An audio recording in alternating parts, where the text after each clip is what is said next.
आम आदमी पार्टी के राज्यसभा सांसद संजय सिंह गाजियाबाद पहुंचे। इस दौरान संजय सिंह ने भारतीय जनता पार्टी पर जमकर निशाना साधा।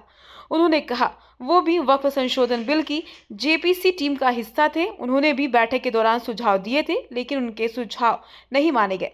संजय सिंह के मुताबिक जिसे भारतीय जनता पार्टी ने समर्थन किया था, इस बिल का मसौदा भी कुछ उसमें से लिया गया है। इसके अलावा संजय सिंह ने आरोप लगाया कि शेयर बाजार में 5 महीने में 94 लाख करोड़ रुपए डूब गए। साथ ही उनके मुताबिक 11 लाख बच्चे सरकारी स्कूल छोड़ चुके हैं। महंगाई बढ़ने का भी लोगों पर प्रभाव पड़ा। दिल्ली चुनाव में हार को लेकर उन्होंने कहा, बड़ा समूह गलती करता है और गलती से ही सीखता है। तमिलनाडु में है मंदिरों के पास, तुम कह रहे हो ना 9.4 लाख एकड़ जमीन वक्फ के संपत्तियों के पास है पूरे देश में, आप यही तो कह रहे हो।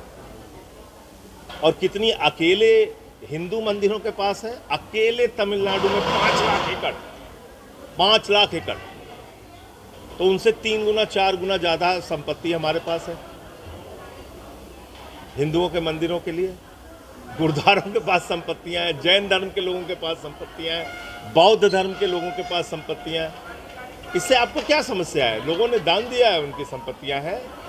आज भी यूपी में अलर्ट है वक्फ के बिल पास होने के बाद आज जुम्मे की नमाज। देखिए, उनको मैं कहता रहा हूँ आपसे कि माहौल ख़राब करना है इस देश का, तो इसलिए वो ये सब चीज़ें करते रहते हैं, गुमराह करते रहते हैं लोगों को।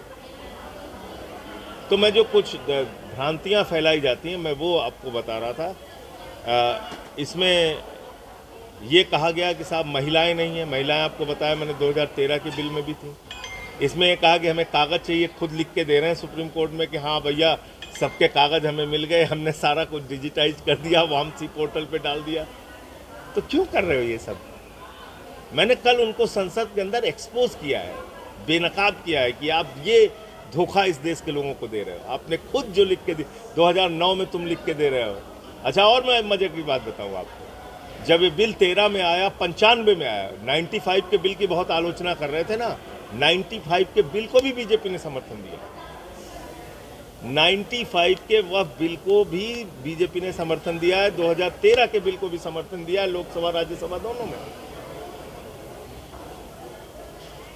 तो बस इसलिए कि अब हम लोगों का माध्यम दायरा बहुत छोटा है, इसलिए बात हमारी शायद ज़्यादा लोगों तक नहीं पहुंच पाती और उनका झूठ पहुंच जाता है, तो इसलिए वो अपना झूठ फैलाने में कामयाब है, मैं यही कह सकता हूँ।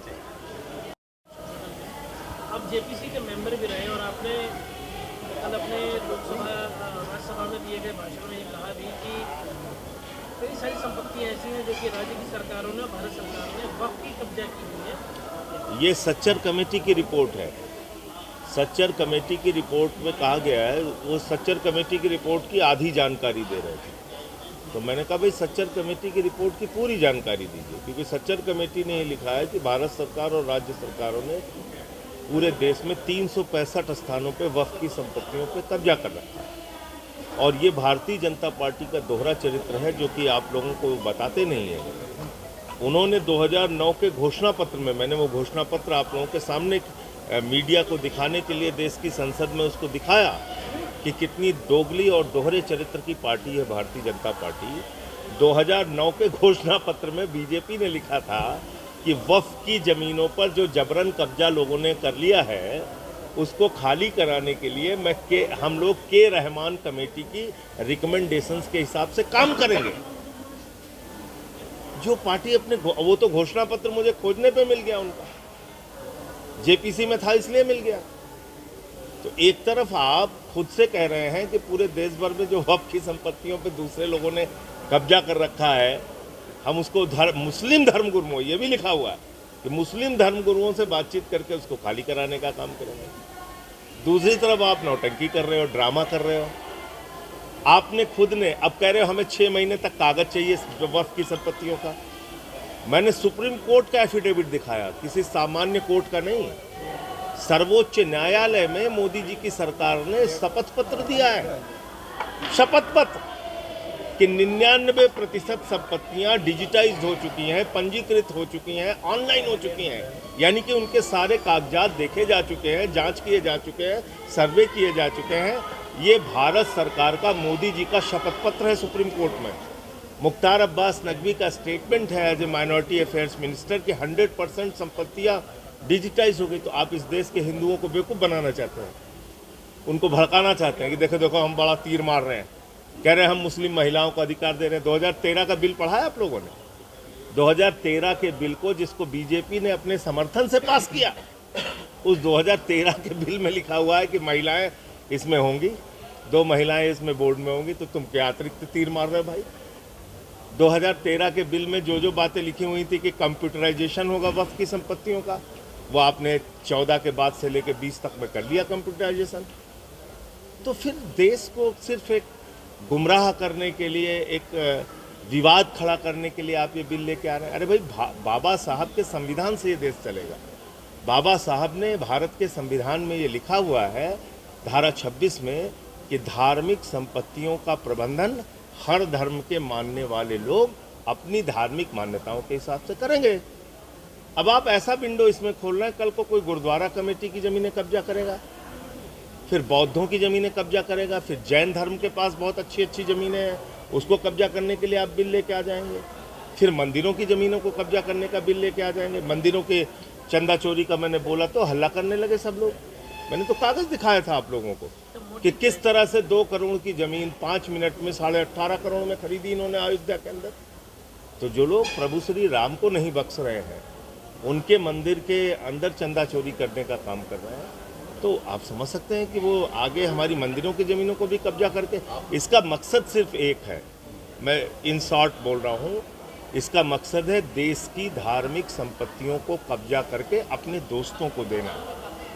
इन्होंने अयोध्या में डिफेंस की ज़मीन कब्जा करके अडानी को दे दी, ये इनकी सच्चाई है। तो इसलिए हमने इसका बिल का विरोध। जेपीसी के जो मेंबर्स थे उनकी रिकमेंडेशन मानी नहीं गई?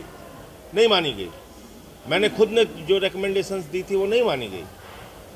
हमने ये बात उसमें लिखा था कि भाई जब आप खुद कह रहे हो कि आपने सारी संपत्तियों को डिजिटाइज कर लिया है, आपने सुप्रीम कोर्ट में लिख के दे दिया, आपके मिनिस्टर ने कह दिया, तो फिर आप ये विवाद क्यों पैदा कर रहे हो कि 6 महीने में आप कागज, जैसे अब मान लीजिए किसी ने कोई वफ बाई यूज़र जैसे है, उसी तरीके से हिंदुओं के लिए भी यही कानून है। अगर परंपरागत रूप से हम किसी मंदिर में पूजा अर्चना करते आ रहे हैं तो वो मंदिर की ज़मीन मानी जाती है, मंदिर की जगह मानी जाती है।